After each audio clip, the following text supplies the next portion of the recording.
Pasaulē šobrīd dzīvo vairāk nekā 14 miljoni ebreju. Spēja saglabāties un izdzīvot ārpus savas vēsturiskās dzimtenes ir fenomenāla īpatnība, kas piemīt ebreju tautai.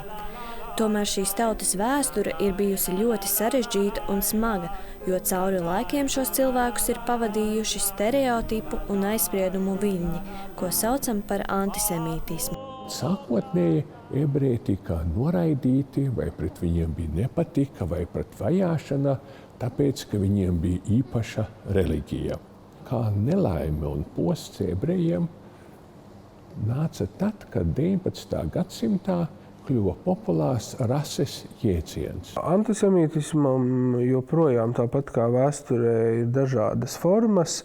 Tipiski tas ir aizspriedums pret ebrejiem, ebreju vainošana, kolektīva vainošana kaut kādās norisēs. Tas var sākties ar kaut ko šķietami nevainīgu, ar anekdotēm par ebrejiem, ar kādiem aizspriedumiem. Viņi ir ļoti bagāti, vai viņi tur ir tādi, vai viņi ir šitādi, nevēlēšanos dzīvot, lai jums kaimiņos ir ebrejs. Bet attīstoties, tas var nonākt līdz absolūtai galējībai.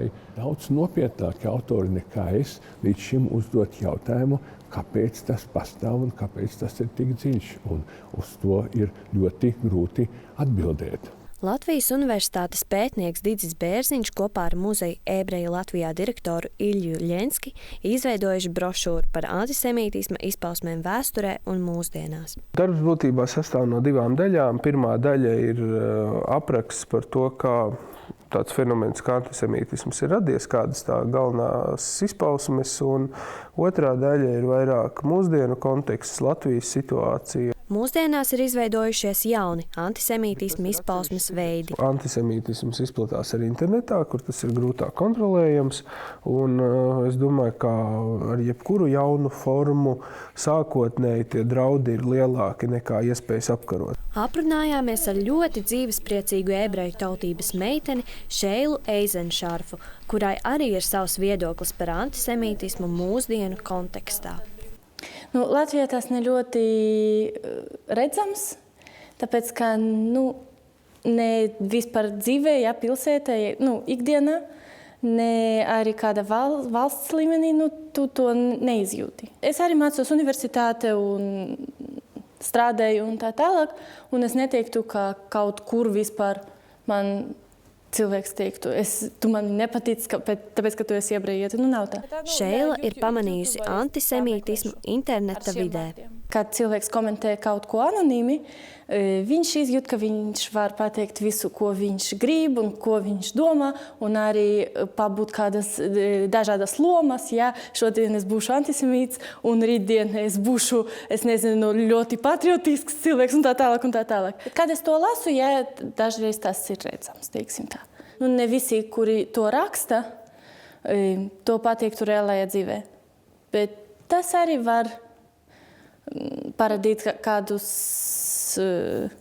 cilvēku domas arī. Lai gan Šeilai nav nācies saskarties ar naidīgu attieksmi no apkārtējo cilvēku puses, viņa tāpat personīgi uztver jebkuru apvainojumu, kas vērsts pret kādu citu viņas tautības pārstāvi.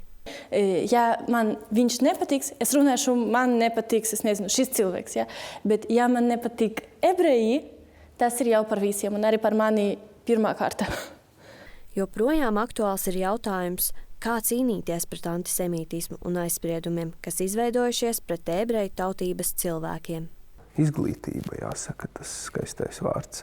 Ja, jo izglītība dod iespēju interesēties, apšaubīt, kritiski argumentēt, nevis paļauties uz kaut kādiem it kā vienmēr eksistējušiem domu graudiem un puspatiesībām.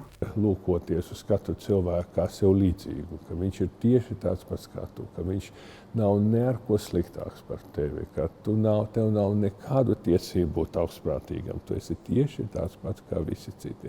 Mēs esam absolūti vienādi un jebkurš cilvēks ir, varētu teikt, Dieva dāvana un Dieva brīnums un viņš jāuztver kā tāds.